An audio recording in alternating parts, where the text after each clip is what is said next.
Hey guys, what's going on? It's me, Jay.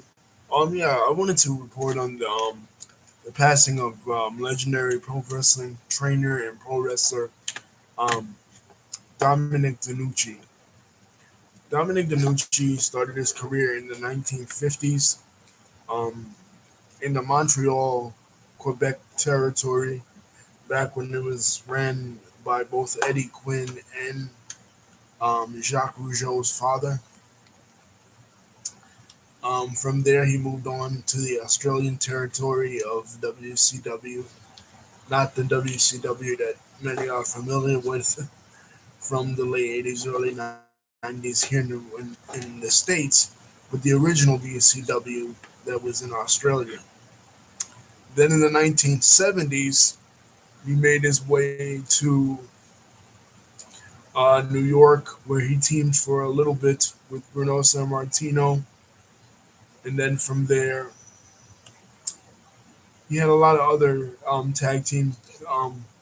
He even won the tag team championships with Luis Rivera by beating the Valiant brothers.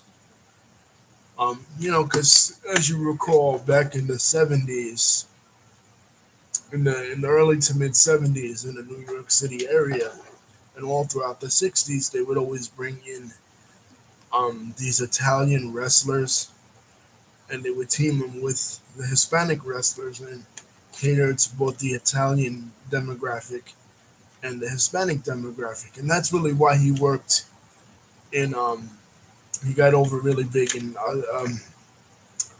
not Australia, in Quebec at first too, because he came in as an Italian person, an Italian Canadian who spoke French. He was Italian American because um, he was born in Italy, but he was in Pennsylvania first, and he spoke French and Spanish and English and Italian. So he could cater to a lot of different audiences, not just that one audience, not just the Italian audience, but also he could cater to the Latinos and other groups in wrestling. But I knew about him mostly through um, the stuff he would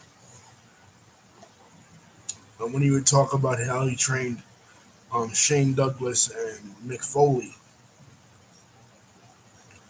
and of course those two guys went on to successful careers in the World Wrestling Federation as well.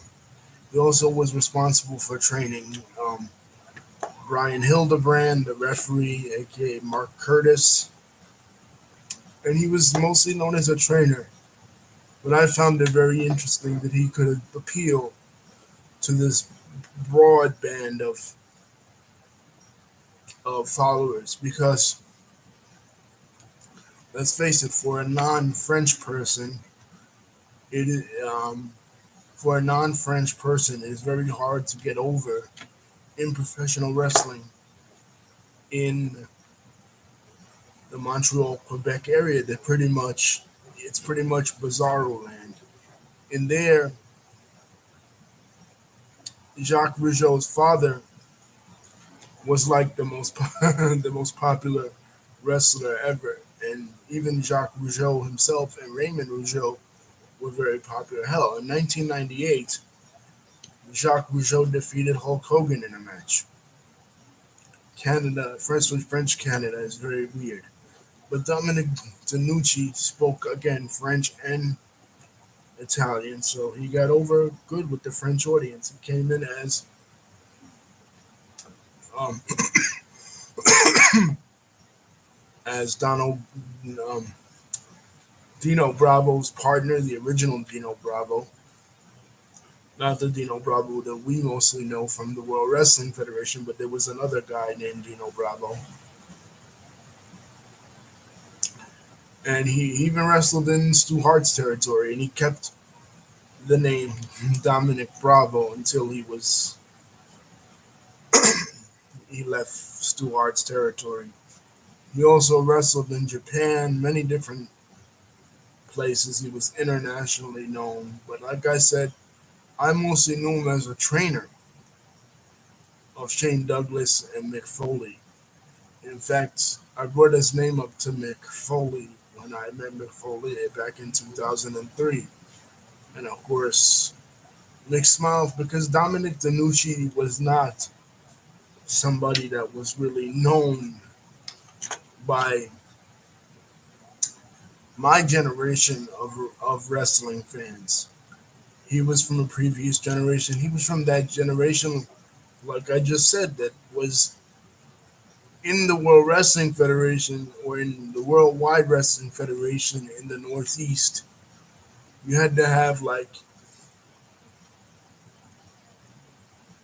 an ethnic heritage. Like you were Italian, you were Puerto Rican, you were Irish. Originally, Hulk Hogan was Irish. He was said to be Irish. Ivan Putski was Polish. Um, you had to have some kind of ethnic heritage. Rocky Johnson, of course, African American. Wilbur Brazil, African American. Some kind of ethnic heritage to be even popular or even be considered in the WWF in the 70s. So when I think about guys like Dominic DeNucci, honestly, what comes to mind is this time in the Northeast. But anyway, rest in peace to Dominic DeNucci. He was a great um, a pioneer in the business, of course. When you mention Brian Hildebrand and you mention Shane Douglas and you mention Mick Foley, those are tremendous contributions to the wrestling industry. So rest in peace to him and condolences to his family. Peace. Don't forget to like and subscribe and hit the bell button to see when my next video is coming out. Love you guys.